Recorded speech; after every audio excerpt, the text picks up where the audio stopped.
He stood in the center of the mat, a black belt wrapped around his waist, sneering down at a trembling 10-year-old boy. "This is what happens when you don't have a real man at home to teach you," he mocked. He had no idea the boy's father was an American legend. The Texas sun beat down on the pavement outside Apex Striking Academy, sending shimmering waves of heat rising into the humid Austin air. Inside, the air conditioning hummed aggressively, but it did little to cool the nerves of little Noah Miller. He stood near the edge of the blue polyurethane mats, nervously picking at the fraying seam of his oversized white GI. Sitting in the middle bleachers against the mirrored wall was his mother, Rebecca. She watched her son with an ache in her chest that had become a permanent resident since the knock on their door 3 years earlier. Two men in dress uniforms, a folded flag, a shattered universe. Her husband, Captain Thaddeus Miller, had been the anchor of their lives. He was a man made of quiet strength, the kind of father who would spend hours in the backyard throwing a baseball, never raising his voice, leading entirely by example. When Thaddeus was killed during a harrowing extraction mission in the mountains of Afghanistan, the light in Noah's eyes had seemingly extinguished. The once vibrant, laughing boy had retreated into a shell of anxiety and silence. He became an easy target at school.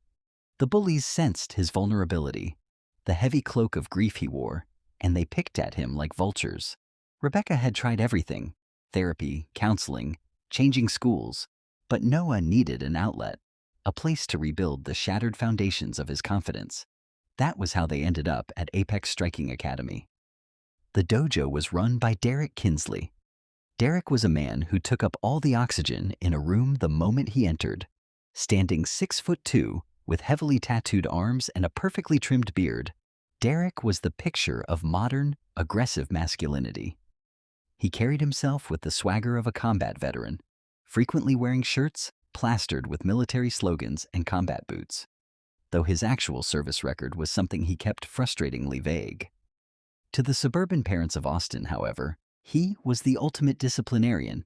They paid him exorbitant fees to turn their soft, screen-addicted children into warriors. "Line up!" Derek's voice boomed through the cavernous room, bouncing off the mirrors. It wasn't a command. It was a detonation. The children scrambled, abandoning their water bottles and nervously finding their tape squares on the mat. Noah stumbled slightly, his bare feet catching the edge of the mat, and he hastily bowed before rushing to his spot in the back row. Derek paced up and down the rows like a drill sergeant inspecting fresh recruits. He slapped his bamboo shinai stick against his open palm. Smack, smack. "Martial arts isn't a hobby," Derek announced, his eyes darting across the terrified faces of his students. "It is a crucible. Fire burns away the weakness. It burns away the excuses. I see a lot of weakness in this room. I see kids who have been coddled by their parents, told that participating is enough. Not here. In the real world, the weak get eaten. My job is to make sure you are the ones doing the eating." In the bleachers, Rebecca frowned. She didn't mind discipline. Thaddeus had been a military man, after all, and he believed deeply in structure and respect. But Thaddeus's discipline had always been rooted in compassion. Derek's discipline felt entirely different. It felt like cruelty disguised as instruction. Over the next few weeks, Rebecca watched as Derek's teaching methods bordered on bullying. He had a habit of singling out the most vulnerable kids to make examples of them, puffing up his own chest at the expense of 10-year-olds.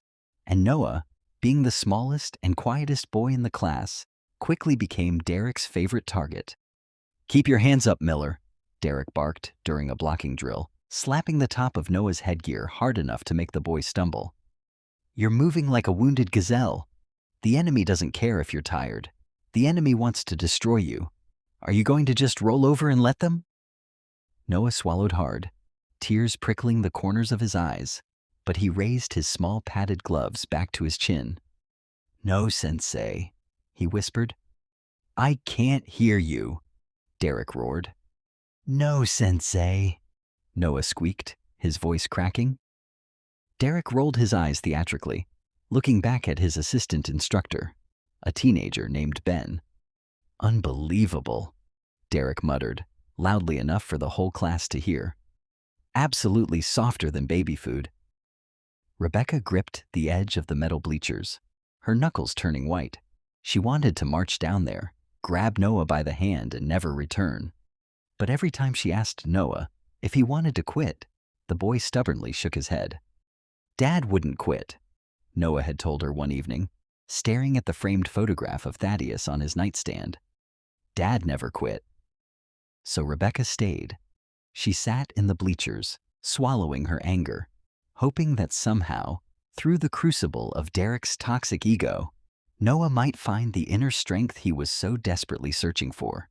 She had no idea that a storm was brewing, one that would tear the dojo apart and bring Derek Kinsley face to face with a ghost he'd spent years trying to bury. The turning point happened on a humid Saturday morning in late October. It was the dojo's quarterly sparring showcase. The room was packed with parents holding smartphones, eager to record their children demonstrating the skills they had paid so dearly for. The air was thick with the smell of floor wax, sweat, and cheap coffee. Derek was in his element. He strutted around the center ring, a wireless microphone clipped to his lapel, acting less like an instructor and more like a ringmaster at a circus. He had set up the brackets himself. When it was Noah's turn, Rebecca's stomach plummeted. Derek had matched Noah against a boy named Logan. Logan was a full head taller than Noah, heavily built, and notoriously aggressive. He was Derek's star pupil, a bully in a white GI who had learned from his instructor that dominance was the only metric of worth. "All right, center of the ring," Derek commanded. Noah stepped forward, his small chest rising and falling rapidly. He bowed to Logan.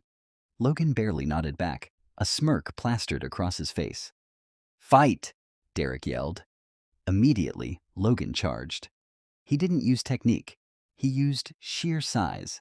He threw a wild, heavy roundhouse kick that crashed into Noah's guard, sending the smaller boy skidding backward. Noah tried to plant his feet, trying to remember the blocking sequences he had practiced in the living room, but he was overwhelmed. Logan unleashed a flurry of punches. One slipped past Noah's gloves and caught him squarely in the nose. The pop was audible over the quiet hum of the crowd. Noah stumbled backward, clutching his face. Bright red blood immediately welled up, dripping down his chin and staining the lapel of his pristine white gi. Noah fell to his knees, gasping. The shock and pain finally broke the dam of his tightly controlled emotions. He began to cry. Not a loud, dramatic wail, but a silent, hyperventilating panic. Rebecca instantly stood up, her heart leaping into her throat. She started down the bleacher steps. "Stop the match," the assistant instructor Ben said, stepping forward with a towel. "Hold on," Derek barked, throwing his arm out to stop Ben. Derek walked over to where Noah was kneeling on the mat. He didn't offer a hand. He didn't offer a towel. He stood towering over the bleeding, crying 10-year-old. "What is this?" Derek demanded, his voice amplified by the microphone, echoing off the mirrors. The entire room went dead silent. Parents lowered their phones. "Are you crying, Miller? On my mat?" Noah couldn't answer. He was choking on his own tears, holding his bleeding nose. "Stand up," Derek hissed, his tone dripping with absolute disgust. "I said stand up!" Noah scrambled to his feet, trembling like a leaf in a hurricane. Derek turned to the crowd, playing to his audience. "This is exactly what's wrong with this generation," he lectured, pointing a thick, calloused finger at Noah. "We raise victims. We coddle weakness. You get hit in the real world, you don't cry. You fight back." Derek turned his gaze back to Noah, stepping so close that the boy had to crane his neck backward to look at him. "You are pathetic, Miller. You fight like a coward." But then again, Derek's lip curled into a cruel, mocking sneer. "I guess that's what happens when you don't have a real man at home to teach you, when you don't have a father around to show you what a backbone is." The words hung in the air like poison gas. A collective gasp rippled through the parents in the bleachers. Even Logan, the aggressive older boy, looked uncomfortable, stepping back to the edge of the mat. In the bleachers, Rebecca froze. The world around her seemed to slow to a crawl. The blood roared in her ears, drowning out the hum of the air conditioner. Did he just say that? Did he just use her husband's death as a punchline to fuel his own fragile ego? The shock lasted only a second. It was immediately replaced by a blinding, white-hot fury. Rebecca didn't just walk onto the mat, she marched. She bypassed the boundary lines, ignoring the rule about removing shoes, her heels clicking aggressively against the blue polyurethane. "Mom!" Noah sobbed as she approached. Rebecca pulled a tissue from her purse and gently pressed it to Noah's bleeding nose. She didn't look at Derek yet. She focused entirely on her son. "You're okay, baby. You're okay. You did so good. Go get your gym bag." Noah nodded frantically and practically sprinted toward the locker room, desperate to escape the spotlight of his humiliation. Once Noah was out of earshot, Rebecca slowly stood to her full height. She was a petite woman, barely 5'4", but as she turned to face Derek Kinsley, she looked 10 feet tall. "Excuse me, ma'am, parents aren't allowed on the mat," Derek said, puffing his chest out, trying to maintain his authority in front of the crowd. "You listen to me, you arrogant, pathetic excuse for a teacher." Rebecca's voice was remarkably steady, though it possessed an edge so sharp it could cut glass. "You do not speak about his father. You do not know a single thing about his father." Derek let out a short, condescending laugh. He clearly felt the need to defend his pride in front of the paying customers. "Look, lady, I run a disciplined environment. If you want a babysitter, go somewhere else. I'm trying to teach these kids how to survive. I served this country. I know what it takes to be a man. Your kid is soft because he lacks male leadership." "You served?" Rebecca stepped closer, her eyes boring into his. "You wouldn't know real sacrifice if it was handed to you. You stand in here beating up on little boys to feel tough. My son has more courage in his bleeding nose than you have in your entire body." Derek's face flushed an angry, mottled red. The microphone on his lapel picked up his heavy breathing. "Take your kid and get out of my dojo," he said, pointing toward the glass double doors. "You're banned. We only train warriors here. We don't have room for fatherless victims." Rebecca didn't flinch. She stared at him for 3 agonizingly long seconds, memorizing the arrogant sneer on his face. "You like to talk about warriors, Mr. Kinsley," Rebecca said quietly, her voice dropping to a deadly whisper that the front row of parents strained to hear. "I promise you, by this time next week, you will learn exactly what a real warrior looks like." She turned on her heel and walked out, the heavy silence of the dojo following her all the way to the parking lot. The car ride home was devastatingly quiet. Noah sat in the passenger seat, an ice pack pressed against his nose, staring blankly out the window at the passing Texas landscape. He had stopped crying, but the look of absolute defeat in his eyes broke Rebecca's heart into a million jagged pieces. "I'm sorry, Mom," Noah whispered after 10 minutes of silence. "For what, sweetheart?"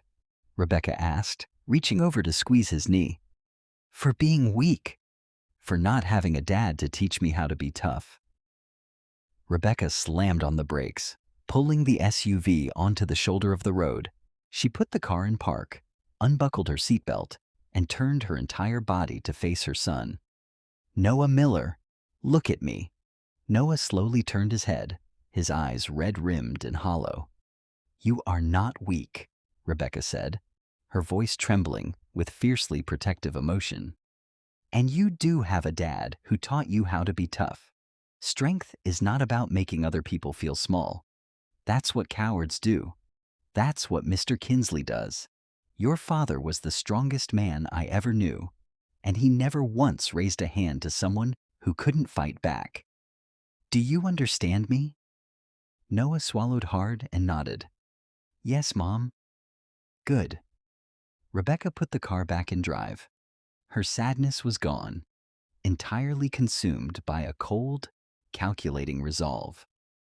Derek Kinsley had made a fatal mistake. He had built a brand on stolen valor and macho posturing, using the aesthetics of the military to sell his karate classes. When they got home, Rebecca made Noah a cup of hot cocoa and set him up in front of the television with his favorite movie. Once she was sure he was settled, she walked into the master bedroom and went to the top shelf of her closet. She pulled down a heavy, polished oak box. It was meticulously crafted, the wood smooth and cool to the touch. She carried it to the bed and unlocked the brass clasp. Inside the velvet-lined box lay the physical remnants of a man's extraordinary courage. There were dog tags, a folded maroon beret, and an array of medals. But the centerpiece, resting in its custom indentation, was a 5-pointed bronze star suspended from a light blue ribbon with 13 white stars, the Congressional Medal of Honor. Captain Thaddeus Miller hadn't just died in Afghanistan. He had willingly stayed behind in a collapsing, enemy-surrounded compound in the Korangal Valley, laying down suppressive fire so the rest of his pinned-down unit could evacuate to the helicopters. He had taken multiple gunshot wounds, but refused to board the medevac until every last one of his men was safe. He succumbed to his wounds on the flight back to Bagram Airfield. He was a legend in the Special Forces community. Rebecca ran her fingers over the cold metal of the medal. Thaddeus had never wanted glory. He'd been a quiet professional. But Derek Kinsley had forced her hand.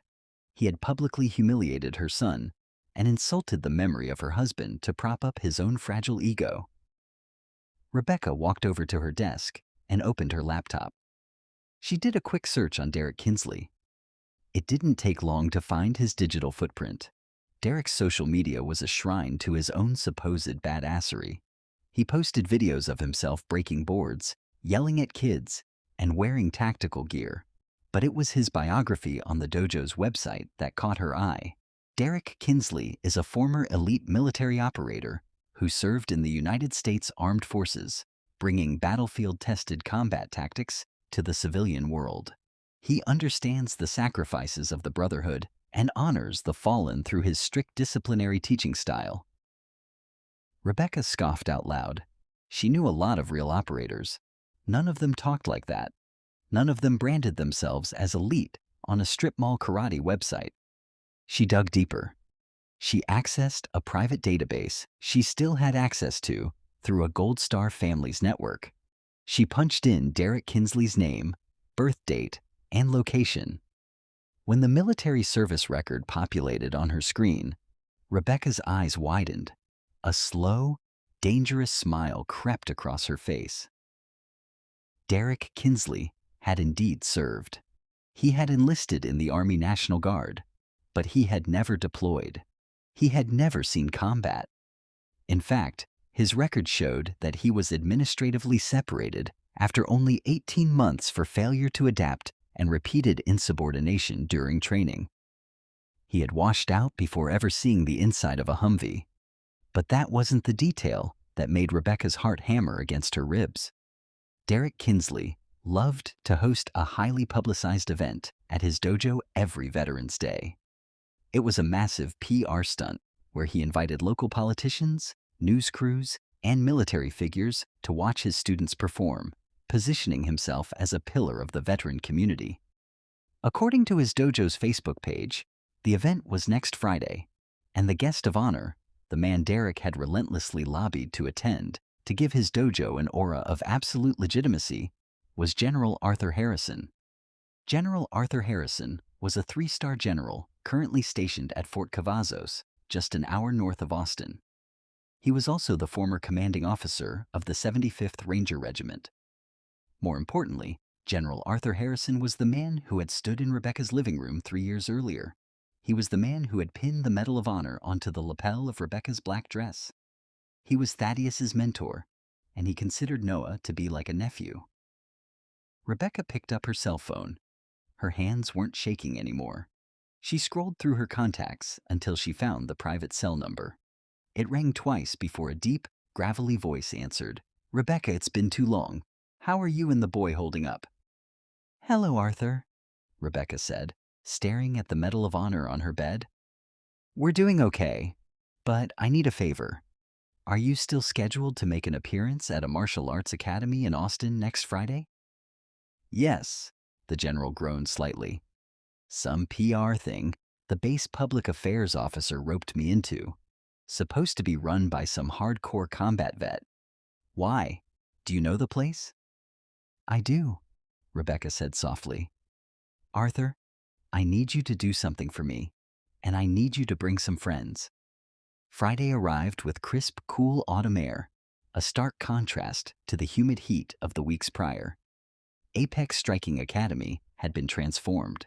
The usual sterile, austere aesthetic of the dojo was buried under an avalanche of patriotic pageantry.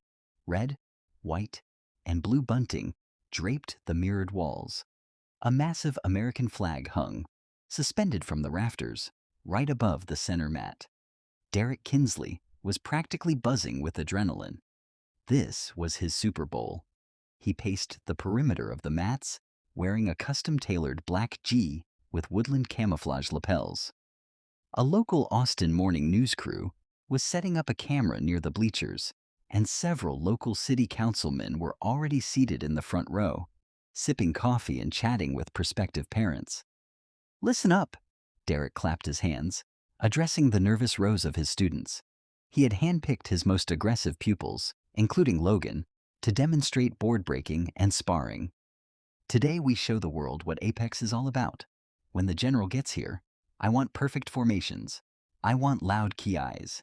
You show him the respect a combat veteran deserves, and you show him that we are forging the next generation of warriors right here in this room.